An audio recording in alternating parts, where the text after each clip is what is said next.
सर्वपल्ली राधाकृष्णन एक टीचर थे जिनके विचारों ने उन्हें राष्ट्रपति बना दिया। उनका जन्म 5 सितंबर को मद्रास के ब्राह्मण परिवार में हुआ था। तो आज हम इस वीडियो में उनके अनमोल विचारों को जानेंगे, जिन पर चलकर हम भी अपने जीवन में कामयाबी की बुलंदियां हासिल कर सकते हैं। सर्वपल्ली राधाकृष्णन ने कहा था, भगवान की पूजा नहीं होती बल्कि उन लोगों की पूजा होती है जो उनके नाम पर बोलने का दावा करते हैं। पाप पवित्रता का उल्लंघन नहीं, ऐसे लोगों की आज्ञा का उल्लंघन बन जाता है।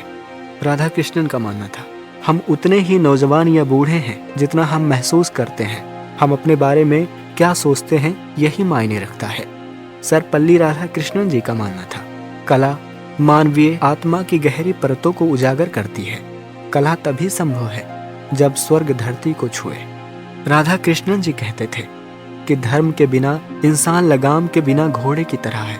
कृष्णन जी का मानना था, हमें मानवता को उन नैतिक जड़ों तक वापस ले जाना चाहिए जहां से अनुशासन और स्वतंत्रता दोनों का उद्गम हो।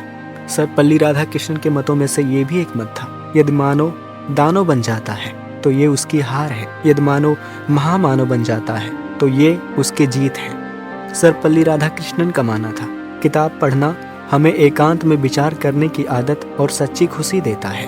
सर्वपल्ली राधाकृष्णन आगे कहते हैं, धर्म भय पर विजय है, असफलता मौत का मारक है। सर्वपल्ली राधाकृष्णन ने कहा था कि राष्ट्र लोगों की तरह सिर्फ जो हासिल किया उससे नहीं बल्कि जो छोड़ा उससे भी निर्मित होता है। सर्वपल्ली राधाकृष्णन मानते थे कि आध्यात्मिक जीवन भारत की प्रतिभा है। सर्वपल्ली राधाकृष्णन जी कहते थे कि मौत कभी अंत या बाधा नहीं है बल्कि अधिक से अधिक नए कदमों की शुरुआत है। सर्वपल्ली राधाकृष्णन के मतों में से एक मत ये भी था कि ज्ञान हमें शक्ति देता है, प्रेम हमें परिपूर्णता देता है। सर्वपल्ली राधाकृष्णन का मानना था कि जीवन का सबसे बड़ा उपहार एक उच्च जीवन का सपना है। सर्वपल्ली राधाकृष्णन ये भी सोचते थे कि जब हम ये सोचते हैं कि हम जानते हैं तो हमारा सीखना रुक जाता है। सर्वपल्ली राधाकृष्णन का मानना था कि घोर पापियों का भविष्य है, सबसे महान संत का भी अतीत रहा है। कोई भी इतना अच्छा या बुरा नहीं है जितना कि वो सोचता है। सर्वपल्ली राधाकृष्णन मानते थे कि भगवान हम सबके भीतर रहता है, महसूस करता है और कष्ट सहता है, और समय के साथ उसके गुण, ज्ञान, सौंदर्य